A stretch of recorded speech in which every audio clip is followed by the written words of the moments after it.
On the 28th of October, I visited Wheaton High School to talk with students in a project-based learning class about the work that they're doing in that environment and how and the skills that they are going to get. And I think that in our school environments, it's rare that we are putting work into a class for an outcome that's greater than ourselves, but an environment in a class like that allows you to have an impact that goes well beyond your individual grade or the impact that you'll be making upon your own transcript, and it will last for a long time to come. And there's on the 29th, I spoke with a group of Boy Scouts in Silver Spring.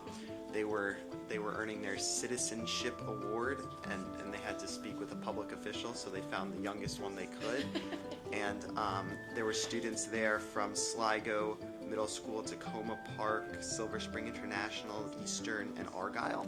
They talked about everything from the new bell times that we've been implementing to testing to curricula issues, and also things on a more school-by-school basis. For the past few weeks, I think that there's been a lot that has certainly bubbled up on this topic, and I think that so from my vantage point as a student, I went back and I said I think that, as Mr. Barkley alluded to, we are at a crossroads with a lot of different things in our district. So we just got the park results back, and they are a stain on a historically great level of excellence, and I think that we can't look at our past to define what we do in the future here, and I think that this is an integral project, and like Mr. Barkley said, sometimes you have to decide if you're going to go or you're going to press the stop button. I think for our student body today and in the next few meetings, we need to continue to progress with this plan. It is progressive, I think, and we need to go back to a few principles. I think that assessments in general are not about testing. They are about learning, and they are about providing those interventions across our district so we can ensure that a student at Kennedy is receiving the same education as a student at Whitman, who is receiving the same education as a student at Blake, who is receiving the same education as a student at Paint Branch.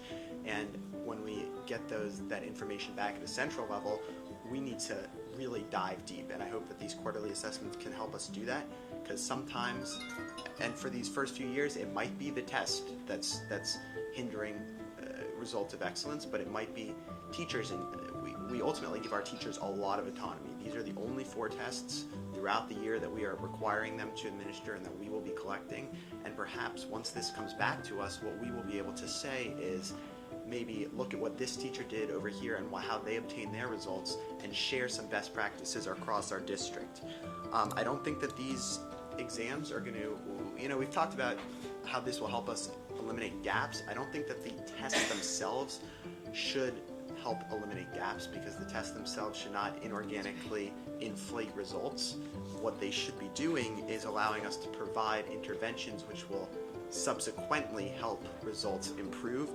And this plan actually more closely aligns our assessments with what's going on in college. College semesters are not 18 weeks like the semesters that we have in our district. College semesters are 9 to 12 weeks, as Mr. Bowers has also talked about in conversations.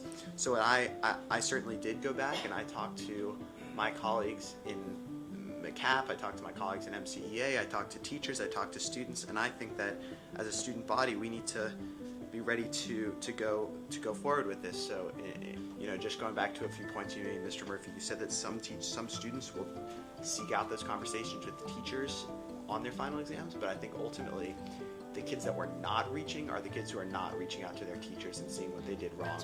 So it needs to be our teachers who are being proactive with these tests to say, hey, this is what you didn't do well, here's how I can help you, here's what we can do better together to move forward. And I hope that this new structure will allow us to do that.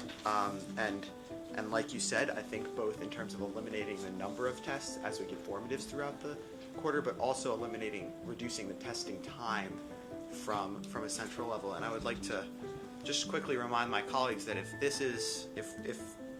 this goes through and it's not working, we can always take a step back and reevaluate and then go from there. And I think that's something that we need to start doing a little bit more of, perhaps, in terms of looking where things are working, where they're not working, and then making adjustments from there. Tech credits are ongoing conversations I've had with Dr. Lang and Dr. Navarro. When I sent out my letter in the beginning of the year to students, it mentioned that tech credits were open, but I think that we still have shortcomings in terms of our offerings.